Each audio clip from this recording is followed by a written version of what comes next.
Welcome back to the Deep Dive. This is where we take stacks of specialized sources and research, and we really try to pull out the most important insights just for you.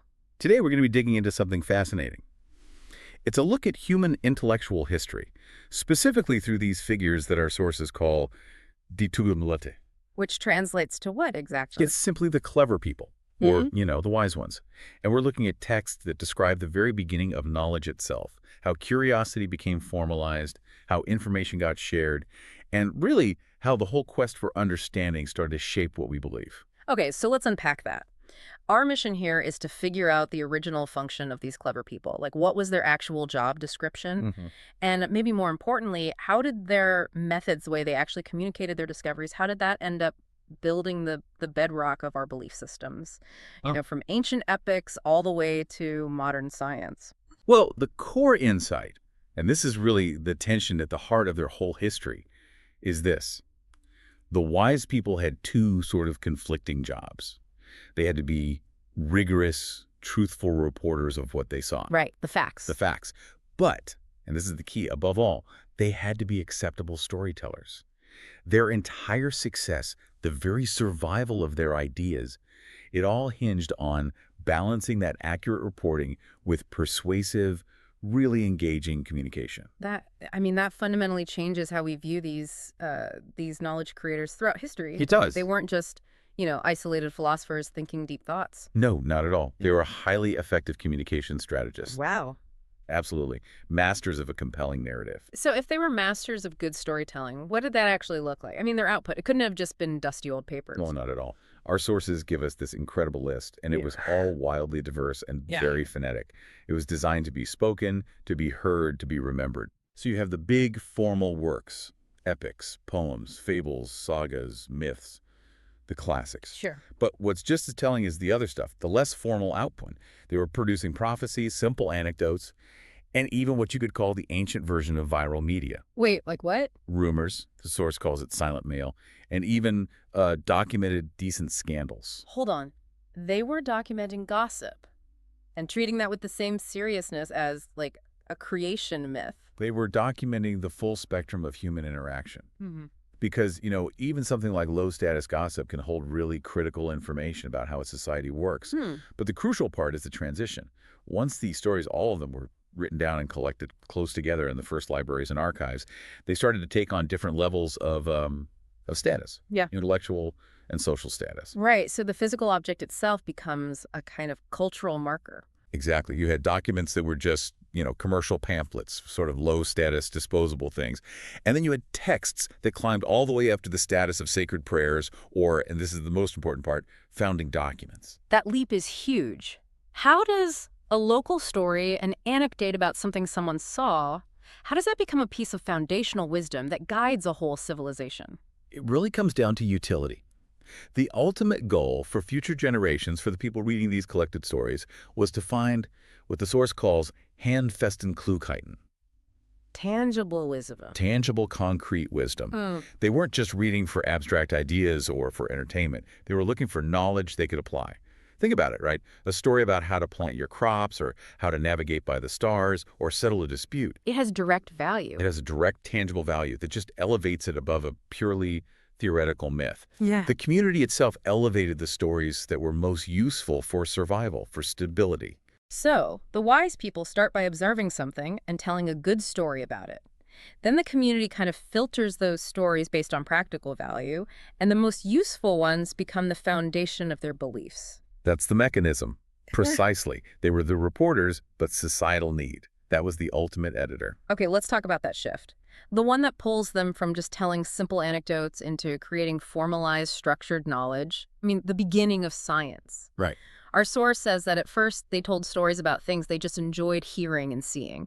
And they were mythologizing in a way that was, frankly, theoretical and tense. They weren't happy with just surface-level stuff. Correct. They started writing essays, treatises on these huge abstract topics. Nature, time, being, cause and effect. And this is really where organized inquiry starts to take hold. They began to systematically incorporate math, geometry, numbers, observed weather patterns. They even studied the principles behind music. So it's not just a narrative anymore. No, it became structured thought. Their drive was to truly understand the world's machinery. And that desire for understanding, that led to what? It resulted in the first cosmogonies, our earliest formal explanations for where the cosmos came from, how it's structured. And to build these huge worldviews, they had to invent intellectual tools. They came up with axioms, self-evident truths, assumptions, different hypotheses, testable guesses. Generating those complex ideas, axioms, and cosmogonies, that's one thing. But how did they communicate them? How did they make sure the average person could actually grasp what they were talking about? Pure philosophy is, it's hard to spread. And this is where their talent as storytellers was so vital. They knew that an abstract theory is basically inert unless people can access it. So they formulated their complex views back into the form of stories. Ah, so the story is the delivery system. It is explicitly for comprehension, so they would also grasp what was formulated and told. That's the key distinction, isn't it? The story isn't the discovery itself. It's the box the discovery comes in. It makes sure the abstract idea can be held in your mind and passed along without, breaking down. Precisely. If you just tell someone mass and energy are interchangeable, it's hard to get. But if you wrap that concept in a memorable anecdote or narrative, the theory suddenly becomes unforgettable. And to make it unforgettable, they had to do more than just write down general thoughts. They had to specifically characterize everything. The people, the events, the concepts. They needed what our source calls beautiful names and really memorable features. I mean, think about the examples it gives, the heroic deeds of Noah's Ark. It's not just a generic flood story. It's a specific, characterized account of this monumental feat of engineering and survival. Or even something like Bambi. The universal themes are all wrapped up in a highly specific, emotional, visual package. It makes the narrative incredibly potent and worth remembering. They understood that the human brain just latches onto the specific and the emotionally resonant, much more than the abstract. Specificity is like the glue for memory. It's the ultimate archival tool. But the source notes that even these clever characterizations, they weren't enough. As their observations grew, they realized their small treasure of profane everyday stories just couldn't describe all the new things they were seeing. They hit a kind of wall. Right, they recognized their knowledge base was limited. And this forced a huge shift from passive observation to active research, what we'd call field work. So they started wandering. They did. They became professional travelers, professional observers. Sometimes they just stay in one spot, blissfully lingering for up to 3 days, just watching, not moving. And this need for new methods actually led to inventing new activities, even things that look like complete idleness. The source mentions they invented twiddling thumbs, almost as a side note. It's a wonderful detail, isn't it? It suggests that intentional, quiet, reflective time, that period of twiddling thumbs, was a necessary step. It was how they elevated storytelling from a hobby to a real profession, a way to generate creative solutions when just looking wasn't enough. They needed that intellectual space, and their fieldwork sounds intense. It was a radical commitment. They traveled, they spied secretly on new events, they swam in seas and ponds, and they were dedicated to finding the impossible. The source tells us they even found the mythical 41-leaf clover. Wow, that's a phenomenal metaphor. They weren't just looking for the common four-leaf clover of luck. They were after a symbol of radical, almost impossible discovery. Exactly. And this commitment was baked into their motto. Good stories must be capable of being inherited. This whole effort required them to formally master geography, biology, algebra.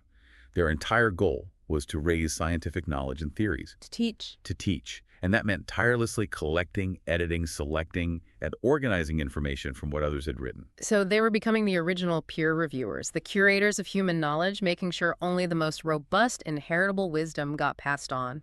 And we should remember, they were operating under the same constraints we have. They were creative people who could read and write and calculate. They had boundaries. Fences and walls existed before borders. And sometimes those limits, physical and intellectual, horrified them.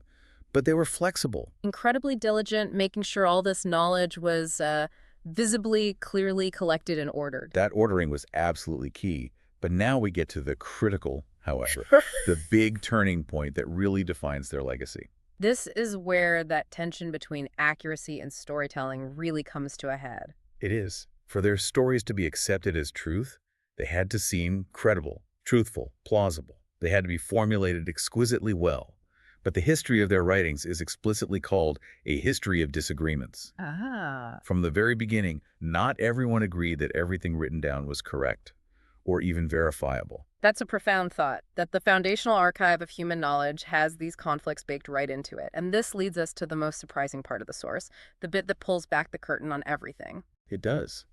The source states, quite explicitly, that some stories, some narratives, even some divine sentences, were intentionally invented. Intentionally Right. invented. But if they were so dedicated to finding the 41-leaf clover, why would they just make things up? What was the motivation for creating outright fiction and passing it off as truth? The motivation, according to the source, is purely sociological Mm. and pedagogical. The purpose was very specific, Yeah. so that we occupy ourselves, don't spout nonsense, and largely overcome our boredom. Wait a minute. So a core reason for creating some foundational stories, even divine sentences, was basically an anti-boredom strategy. Absolutely. The source names idleness, Musigeng, as the great enemy. Boredom and a hunger for education fueled this new class of creators. They felt they had to supply plausible, engaging narratives, prose, or poetry just to give other people something to learn, something to think about. They were creating content to prevent society from stagnating intellectually. That's a perfect way to put it. It means the clever people taught and learned, not just for the joy of discovery, but as a crucial survival mechanism. They did it to avoid wasting time, to prevent their heads from freezing or starving from stupidity.